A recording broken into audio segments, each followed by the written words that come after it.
entretien de France 24, entretien exceptionnel accordé à la chaîne française d'information internationale par le président mauritanien Mohamed Ould Abdelaziz. Monsieur le Président, bonjour, merci d'avoir accepté notre invitation.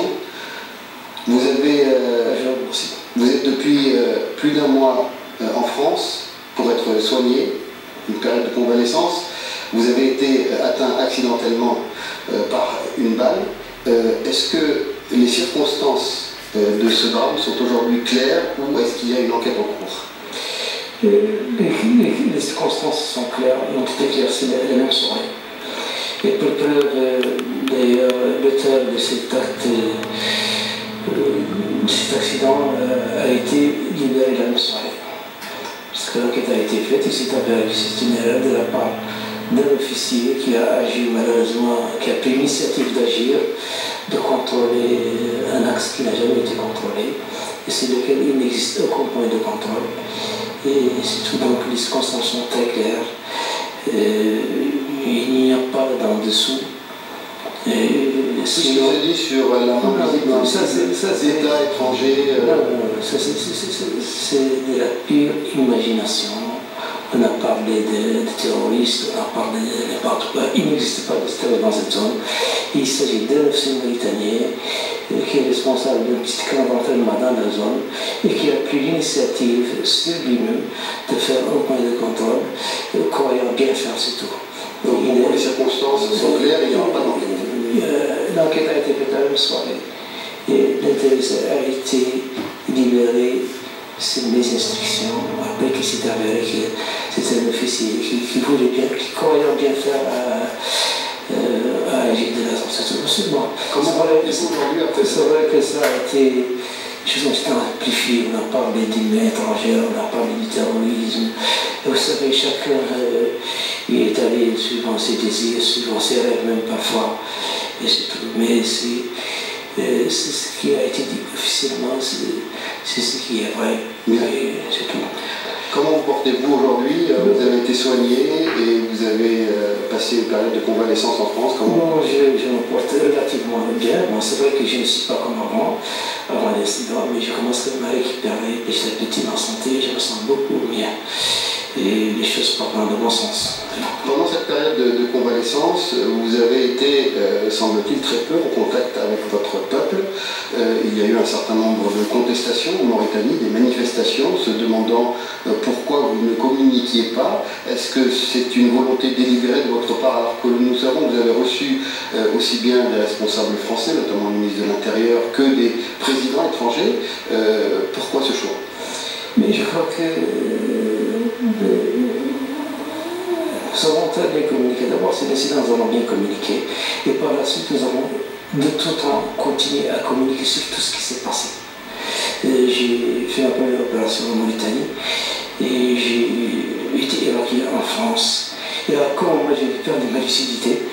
Et surtout, j'ai continué mon traitement que je suis en train de terminer. Et de toute façon, c'est un traitement qui continue. Mais je me sens très, très bien. Et pour ce qui est des visites, j'ai reçu effectivement plusieurs communications des chefs d'État, des rois. Et certains ont communiqué de vide institutionnel pendant le temps. Un vide institutionnel, bon, ça c'est toujours des désirs de quelques individus. Mais la Constitution est claire. Pourvu que quelqu'un véritablement s'imprègne de la Constitution. Et parfois, vous savez, certaines personnes, pour des raisons politiques, pour des raisons politiciennes, essaient d'interpréter les choses à leur manière et prennent même les rêves et leurs désirs pour des réalités. Et je suis en contact avec tous les responsables de mon pays, avec les responsables politiques, et je suis à la limite ce qui se passe dans mon pays, à la limite. Beaucoup même, plus maintenant qu'avant. Et il n'y a aucun vide, et j'ai jamais pu à travers tout, même si mon livre d'opération, je sais ce qui se passe. Parce que je suis lucide, et je continue à essayer de mon pays, je m'enquête quotidiennement, je contacte les ministres. Donc vous avez des bon, les contestations continuent, il n'y a pas de raison, elles ne sont pas acceptées en Mauritanie. Donc les gens doivent contester, et ça c'est d'autre part. Il y a un système démocratique en Mauritanie les libertés sont respectées, que les Mauritaniens peuvent parler, qu'ils ne sont plus enchaînés, qu'ils ne sont plus en prison.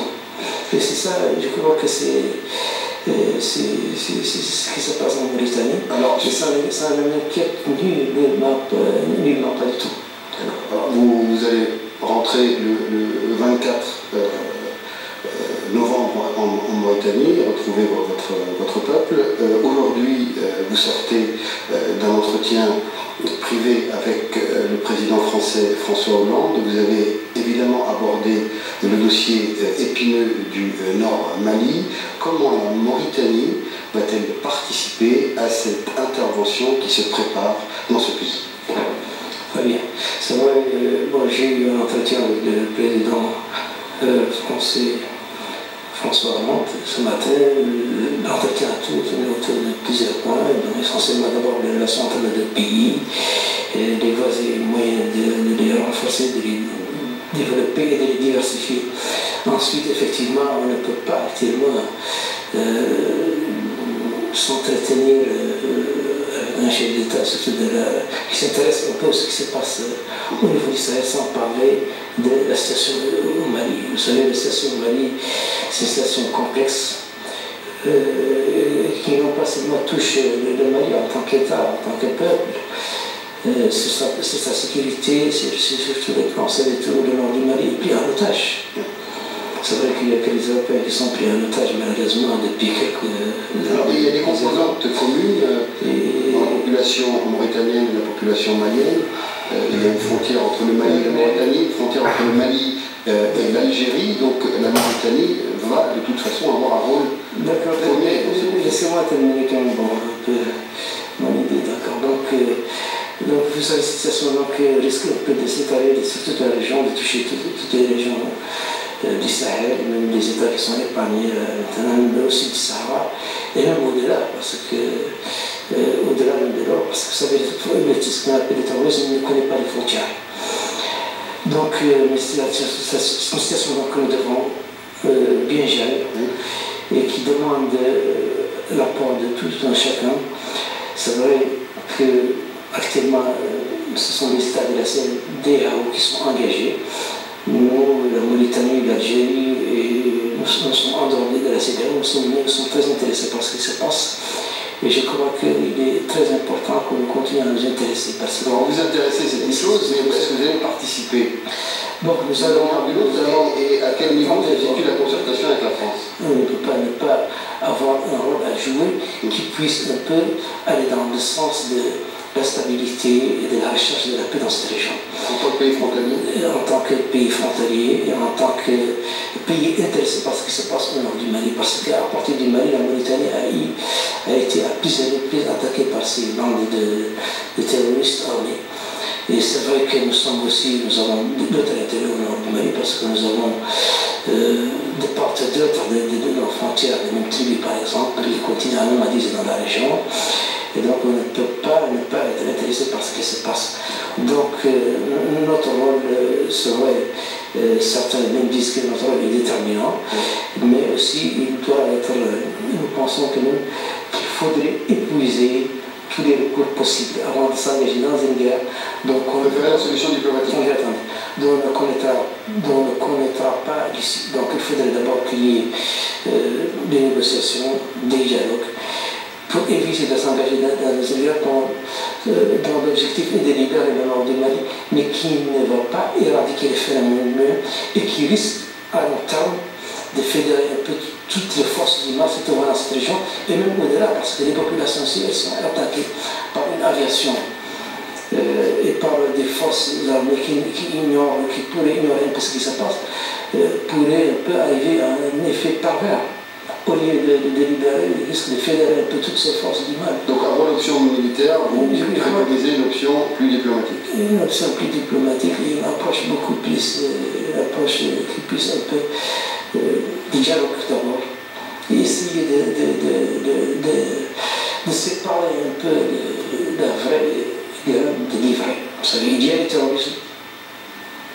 Et il y a aussi quelques mouvements qui ont des revendications, qui ont même précédé un peu le terrorisme, qui date un peu des années 60.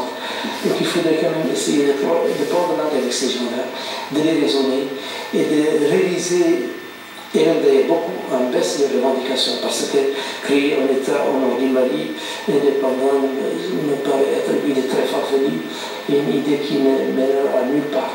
Un mot au peuple que vous n'avez pas vu, auquel vous ne vous êtes pas adressé pendant plus d'un mois à travers France 24. De toute façon, je suis à travers France 24, effectivement.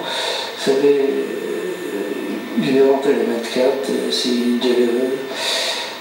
Donc, le 28, nous aurons la fête de notre indépendance, l'anniversaire de l'indépendance de la Mauritanie. Je vais adresser un message au peuple mauritanien que je remercie vivement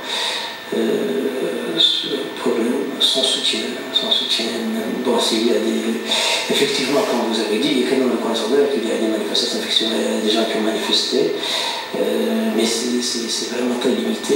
Et beaucoup de gens aussi ont manifesté leur soutien, leur détermination, leur adhésion à ce que nous sommes en train de faire au pays. Donc je les remercie vivement. Je remercie d'ailleurs l'ensemble des Mauritaniens. Et je leur dis que je serai avec eux très bientôt, si Dieu le veut, le 24 décembre. Bon retour, Monsieur le Président, et merci infiniment pour cet entretien. Merci. Merci à vous de nous avoir suivis. À très bientôt.